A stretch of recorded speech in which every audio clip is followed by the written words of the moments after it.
We start with breaking news out of France. There has been a robbery at the world-famous Louvre Museum in Paris. A few hours ago today, a crack team of 3 or 4 burglars arrived on scooters and entered through a window they had broken using an angle grinder. They used a goods lift to enter the famous Apollo room this morning at about 9:30 a.m. local time, just as the museum opened. They used small chainsaws to break into 2 display cases, which allowed them to get their paws on the loot.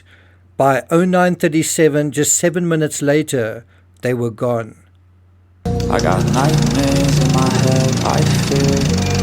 Thoughts build up until I can't feel. My mind fills up into a creature, and it haunts me somewhere much deeper. I got nightmares in my head, I fear. Hello and welcome to True Crime Rocket Science. Clearly a team had been scouting the location. It was obviously a very experienced team that acted very, very quickly. That's according to the Interior Minister, quoted by CNN. Quickly and professionally. The question now is, will they be caught? The Louvre, home to 33,000 pieces of art, including the Mona Lisa, is visited by around 30,000 people a day. The museum has been shuttered for the whole day, while Parisian cops mobilize in search of the crooks. According to CNN, the Minister of Culture told French TV station TF1 that 1 piece of jewellery had been found near the Louvre and was being evaluated. A detailed list of the stolen items is being compiled, the Interior Ministry said in a statement. Beyond their market value, the items have inestimable heritage and historical value, it added. Now, earlier this year in April, I actually visited the Louvre and took some of these photos and video inside and outside, including of the impressive Galerie d'Apollon, a first-floor wing of the museum that houses a collection that includes the French crown jewels. This isn't the first time burglars have targeted world-famous artworks in the world-famous Louvre Museum in Paris. According to the New York Times, quote, during the summer of 1911, it was an inside job. A museum employee stole the Mona Lisa. The employee, Vincenzo Perugia, was arrested 2 years later while trying to sell that painting in Italy, and the Mona Lisa was returned to the museum. Another high-profile theft that took place 65 years later, in 1976, occurred when 3 burglars broke into the Louvre at dawn and stole a 19th century diamond-studded sword belonging to King Charles X of France.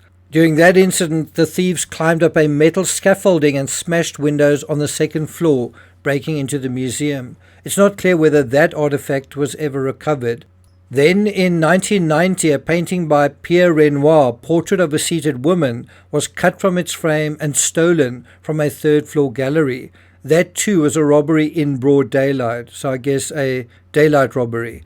5 years earlier, in February 1985, a different portrait by Renoir was stolen in Oklahoma City, but was recovered months later by New York City detectives. The most recent heist at the Louvre was about 27 years ago. According to Smithsonian Magazine, the last art burglary from inside the museum complex was in 1998, when a small landscape painting was stolen. According to the New York Times, in 2019, thieves broke into the green vault rooms of the Royal Palace Museum in Dresden, Germany, and stole more than 100 million euros worth of jewels.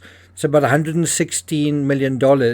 Most of the loot was later recovered as part of a plea deal. Probably one of the most favored artists to steal is Van Gogh. During the period 1958 to 1999, there were 18 thefts, but since 2000 there have been only 6. Those are all thefts just of the artist Vincent van Gogh.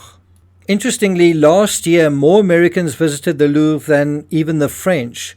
Since we know the thieves planned and executed a meticulous operation, it's possible they may be identified on CCTV scouting the area. However, finding the relevant footage, given the tens of thousands of daily visitors, will be like looking for needles in a haystack.